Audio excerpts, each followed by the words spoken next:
disebut juga sebagai pendekatan komunikatif, adalah sebuah pendekatan pengajaran bahasa yang menekankan interaksi sebagai sarana dan tujuan akhir dari pembelajaran. Peserta didik saling berbagi tentang pengalaman pribadi mereka dengan rekan sekelasnya, dan guru mengajarkan topik di luar bidang tata bahasa ibu untuk meningkatkan keterampilan bahasa dalam berbagai jenis situasi. Kegiatan kelas. Para pengajar CLT memilih kegiatan kelas berdasarkan apa yang mereka yakini paling efektif bagi para siswa untuk mengembangkan kemampuan komunikatif ke dalam bahasa target. 3 contoh kegiatan ini biasanya digunakan di kelas CLT, yaitu sebagai berikut. Yang pertama adalah bermain peran. Bermain peran adalah kegiatan lisan yang biasanya dilakukan secara berpasangan. Tujuan utamanya adalah untuk mengembangkan kemampuan komunikatif para siswa dalam pengaturan tertentu. Contohnya yaitu, instruktur mengatur adegan di mana pembicaraan berlangsung atau diadakan, misalnya di kafe, di taman, dan lain sebagainya. Yang kedua, instruktur menentukan tujuan percakapan siswa. Misalnya, pembicara menanyakan arah jalan, memesan kopi, berbicara tentang film yang baru saja ditonton, dan lain sebagainya. Yang ketiga, para siswa berkomunikasi secara berpasangan selama waktu yang ditentukan. Yang kedua yakni wawancara. Wawancara adalah kegiatan lisan yang dilakukan secara berpasangan, di mana tujuan utamanya adalah untuk mengembangkan keterampilan interpersonal siswa ke dalam bahasa target. Contohnya yakni yang pertama, guru memberikan satu set pertanyaan yang sama kepada masing-masing siswa untuk ditanyakan kepada pasangannya. Yang kedua, siswa secara bergiliran menanyakan dan menjawab pertanyaan secara berpasangan. Yang ketiga yakni kerja kelompok. Kerja kelompok adalah kegiatan kolaboratif yang bertujuan untuk menumbuhkan komunikasi dalam bahasa target pada sebuah pengaturan kelompok yang lebih besar. Contohnya yakni yang pertama, para siswa ditugaskan membuat sebuah kelompok yang anggotanya tidak lebih dari 6 orang. Yang kedua, para siswa diberikan peran khusus dalam kelompoknya, misalnya anggota A, anggota B, dan lain sebagainya. Yang ketiga, instruktur memberikan tugas yang sama kepada setiap kelompok untuk diselesaikan.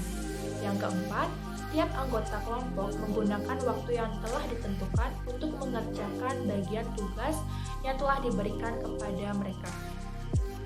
Yang kelima, anggota kelompok mendiskusikan informasi yang mereka temukan satu sama lain dan mengumpulkan semuanya untuk menyelesaikan tugas tersebut. Tujuan CLT. CLT memiliki beberapa tujuan yang ingin dicapai. Antara lain, yang pertama, siswa bisa menggunakan bahasa sebagai alat untuk berkomunikasi. Yang kedua, siswa bisa menggunakan bahasa sebagai alat untuk mengekspresikan sesuatu. Dan yang ketiga, siswa bisa menggunakan ekspresi-ekspresi bahasa dengan tepat ketika berkomunikasi. Pengaplikasian CLT. Dalam pengaplikasiannya di dalam kelas, CLT menggunakan setiap kegiatan yang melibatkan interaksi autentik baik antara guru dan murid maupun antara murid dan murid. Ada 2 bentuk kegiatan dalam kelas CLT. Di antaranya adalah yang pertama, kegiatan komunikasi fungsional. Kegiatan yang bertujuan untuk mengembangkan kemampuan atau skill dan fungsi bahasa tertentu, tetapi tetap melibatkan komunikasi. Contohnya yaitu seperti cara mengekspresikan pendapat, cara menyampaikan kritik dan saran, cara menanyakan waktu, cara meminta dan memberikan arah, dan lain sebagainya.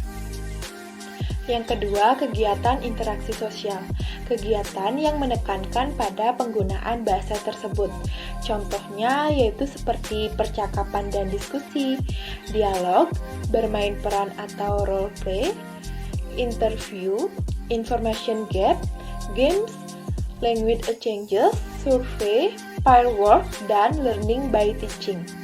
Keuntungan CLT. Yang pertama, CLT adalah approach holistic. Pendekatan ini tidak hanya fokus pada silabus struktural tradisional, tetapi juga mempertimbangkan dimensi komunikatif bahasa. Yang kedua, CLT menyajikan gairah dan motivasi kepada siswa di dalam kelas. Ketiga, CLT adalah pembelajaran yang menekankan pada kepentingan dan kebutuhan para peserta didik. Yang keempat, dalam dunia ini, di mana komunikasi informasi dan teknologi informasi telah sangat maju, CLT dapat memainkan peran penting sebagai pendidik.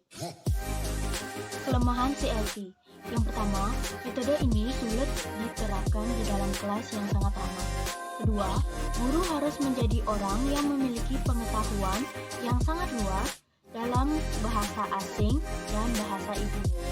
Ketiga, penggunaan bahasa ajar yang tidak memadai dan sesuai dapat merusak proses pembelajaran.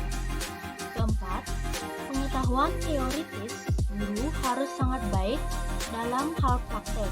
Kelima, kemampuan pemantauan guru harus sangat baik. 6.